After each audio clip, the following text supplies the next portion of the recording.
ചെമ്പനീർപ്പൂവിന്റെ ഒരു അടിപൊളി അപ്കമിങ് വിശേഷത്തിലേക്ക് സ്വാഗതം. അങ്ങനെ നമ്മുടെ രേവതിക്ക് സച്ചി ഒരു പുതിയ സ്കൂട്ടി വാങ്ങിച്ചു കൊടുക്കുകയാണ് കേട്ടോ.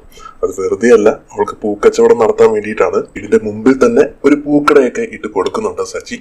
എന്നാൽ നമ്മുടെ ചന്ദ്രമതിക്കും ശ്രുതിക്കുവാണെങ്കിൽ ഇതൊട്ടും സഹിക്കുന്നില്ല. അവരെങ്ങനെയെങ്കിലും ഇത് പൂട്ടിക്കെട്ടണം എന്നുള്ള ഒരു ആഗ്രഹത്തോടു കൂടി തന്നെ മുനിസിപ്പാലിറ്റിക്ക് പരാതിയൊക്കെ കൊടുക്കുന്നുണ്ട്. മുനിസിപ്പാലിറ്റിയിൽ ചന്ദ്രമതി ഇക്കാര്യം അറിയിക്കുകയും അതുപോലെ തന്നെ അവർ വന്നിട്ട് ഈ കട പൊളിച്ചു മാറ്റുകയൊക്കെ ചെയ്യുന്നുണ്ട്. അപ്പോൾ ലൈസൻസ് ഇല്ല എന്നുള്ള ഒരു പേര് പറഞ്ഞിട്ടാണ് കേട്ടോ അവർ കട പൊളിച്ചു മാറ്റുന്നത്. അപ്പോൾ രേവതിക്കാണെങ്കിൽ ഇത് ഭയങ്കര സങ്കടം ഉണ്ടാക്കുകയാണ്. പക്ഷെ സച്ചി ആണെങ്കിൽ രേവതിയുടെ ആ സങ്കടമൊക്കെ മാറ്റാൻ വേണ്ടിയിട്ട് രേവതിക്ക് ഒരു സ്കൂട്ടിയൊക്കെ വാങ്ങിക്കൊടുക്കുന്നുണ്ട്.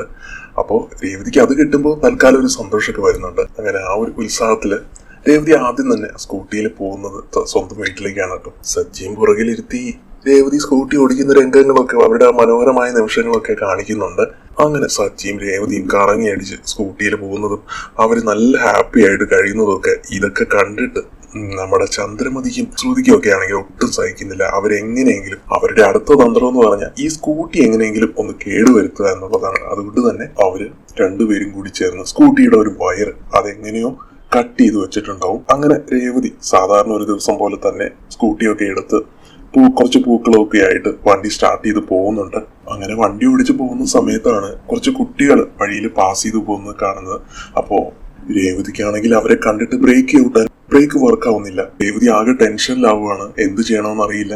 ബ്രേക്ക് കിട്ടിയില്ലെങ്കിൽ കുട്ടികൾ അപകടത്തിലാവും. അങ്ങനെ എങ്ങനെയൊക്കെയോ വണ്ടി വേറെ സൈഡിലേക്ക് കൊണ്ടുപോകാൻ നോക്കുന്ന ആ ഒരു സമയത്താണ് പെട്ടെന്ന് വേറൊരു വണ്ടി വന്നിട്ട് രേവതിയുടെ വണ്ടി മേടിക്കുന്നത്. ഒരു ആക്സിഡന്റ് രേവതിക്ക് അവിടെ സംഭവിക്കുകയാണ്. രേവതി രക്തത്തിൽ കുളിച്ച് അവിടെ റോഡിൽ തന്നെ കിടക്കുകയാണ് ചെയ്യുന്നത് ഇടിയുടെ ആഘാതത്തില്. അപ്പോൾ കുറച്ച് പേര് ചേർന്ന് രേവതി ഹോസ്പിറ്റലിലൊക്കെ എത്തിക്കുന്നുണ്ട്. രേവതിക്ക് ആക്സിഡന്റ് പറ്റുന്ന ആ സമയത്ത് അവിടെ ഉണ്ടായിരുന്നു. അപ്പോൾ അയാൾ വഴി സച്ചി കാര്യം അറിയാണ് കേട്ടോ. സച്ചി ആണെങ്കിൽ ആകെ ടെൻഷൻ ആവുകയാണ്. കരച്ചിലോട് കൂടി തന്നെയാണ് ഹോസ്പിറ്റലിലേക്ക് പോകുന്നത് രേവതിയെ കാണാനായിട്ട്. ഹോസ്പിറ്റലിൽ എത്തുന്ന സച്ചി കാണുന്ന കാഴ്ച വളരെ ക്രിട്ടിക്കലായിട്ട് ICUവിൽ കിടക്കുന്ന രേവതിയാണ്. ശ്വാസം വിടാൻ പോലും പറ്റാത്ത അവസ്ഥയിൽ അത്രയധികം സീരിയസ് ആയിട്ട് കിടക്കുന്ന രേവതിയെ കണ്ട് സച്ചി അങ്ങ് വിങ്ങി പൊട്ടുകയാണ് ചെയ്യുന്നത്. ഇവിടെ ബ്രേക്ക് നഷ്ടപ്പെട്ടു എന്നും അതിന്റെ വയർ ആരോ മുറിച്ചു മാറ്റിയിട്ടുണ്ടെന്നും കൂടെ സച്ചിയോട് ആ കൂട്ടുകാരൻ പറയുമ്പോൾ സച്ചിക്ക് ആകെ ഡൗട്ട് ആവുകയാണ് ചെയ്യുന്നത്. ഇതെങ്ങനെ സംഭവിച്ചു എന്ന് ചോദിച്ചു പോവാണ് സച്ചി. കാരണം വണ്ടി മേടിച്ചിട്ട് അധികം ദിവസങ്ങളായില്ല. ഇത്രയും പെട്ടെന്ന് ബ്രേക്ക് നഷ്ടപ്പെടേണ്ട ഒരു കാര്യവുമില്ല. അതുകൊണ്ട് തന്നെ സച്ചിക്ക് എന്തായാലും ഞാൻ ആ വാങ്ങിച്ച ഷോറൂമിലൊക്കെ പോയി തിരക്കുന്നുണ്ട്. കൂട്ടുകാരൻ പറയുന്നുണ്ട് അത് പറ്റില്ലടാ. പോലീസുകാർ പറഞ്ഞത് എന്താന്ന് വെച്ച് കഴിഞ്ഞാൽ ഈ വയറ് മനഃപൂർവ്വം ആരോ കട്ട് ചെയ്ത് മാറ്റി എന്നുള്ള രീതിയിലാണ്. അപ്പൊ അതും കൂടെ കേൾക്കുമ്പോഴത്തേക്കും സച്ചിക്ക് ആകെ ഷോക്ക് ആവുകയാണ്. കാരണം ഇങ്ങനെ ചെയ്യേണ്ട കാര്യം എന്താണ്? എന്തായാലും വേണ്ടില്ല, ഇത് ചെയ്തവനെ ഞാൻ പുറത്ത് കൊണ്ടുവന്നിരിക്കും എന്നുള്ള ഒരു ഉറച്ച വാശിയിൽ തന്നെ സച്ചി അവിടെ നിന്ന് പോവാണ്. ഇവിടെ രേവതിയുടെ നിലയിലാണെങ്കിൽ കാര്യമായിട്ടുള്ള പുരോഗതി ഉണ്ടാവുന്നുണ്ട്. കൃത്യസമയത്ത് തന്നെ ഹോസ്പിറ്റലിൽ എത്തിച്ചതുകൊണ്ട് തന്നെ രേവതിക്ക് ജീവൻ തിരിച്ചു കിട്ടുകയാണ് ചെയ്യുന്നത്. അങ്ങനെ ഡോക്ടർ രേവതിക്ക് ബോധമുണർന്നു എന്നുള്ള കാര്യം സച്ചിയെ അറിയിക്കുകയാണ്. സച്ചി ചെന്നിട്ട് രേവതിയെ കാണുന്നുണ്ട്, രേവതിയെ വിളിക്കുന്നുണ്ട്. അപ്പോൾ സച്ചിയുടെ സൗണ്ട് കേട്ടിട്ടെന്നോണം രേവതി കണ്ണു തുറക്കുമ്പോൾ രേവതി വീണ്ടും തനിക്ക് തിരിച്ചു കിട്ടിയല്ലോ എന്നുള്ള ഒരു സന്തോഷ കണ്ണീരാണ് കേട്ടോ സച്ചിക്ക് അവിടെ ഉണ്ടാവുന്നത്.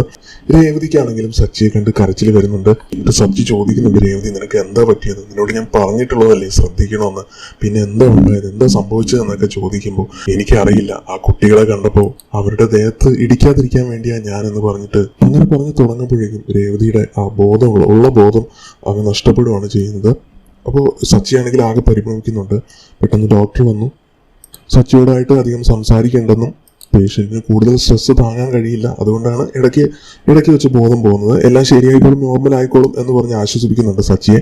നല്ല റെസ്റ്റ് വേണം രേവതിക്ക്. ഇപ്പോൾ ഏതായാലും സർജറി ഒന്നും ഇല്ലാതെ തന്നെ രേവതിയുടെ ജീവൻ രക്ഷിക്കാൻ കഴിഞ്ഞു. തലയ്ക്ക് നല്ല പരിക്കുള്ളത് തന്നെ കുറച്ച് റെസ്റ്റ് എന്തായാലും ആവശ്യം വരും. എന്തായാലും രേവതിയെ തനിക്ക് തിരിച്ചു കിട്ടിയല്ലോ എന്നുള്ള സന്തോഷത്തില് രേവതിയുടെ ആ കണ്ണുനീരൊക്കെ തുടച്ചു കൊടുത്തിട്ട് സച്ചി പുറത്തേക്ക് തന്നെ പോവുകയാണ്.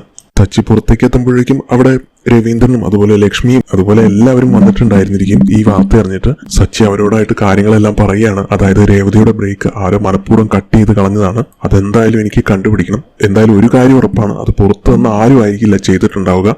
കാരണം പുറത്ത് രേവതിക്ക് ശത്രുക്കൾ ആരുമില്ല. ചില സംശയങ്ങളൊക്കെ ഉണ്ട്, ഞാനത് കണ്ടുപിടിച്ചിരിക്കുമെന്ന് തന്നെ എല്ലാവരുടെ മുന്നിൽ വെച്ച് സച്ചി പറയുകയാണ് കേട്ടോ ചെയ്യുന്നത്. അങ്ങനെ നേരെ സച്ചി സ്വന്തം വീട്ടിലേക്ക് പോവുകയാണ്.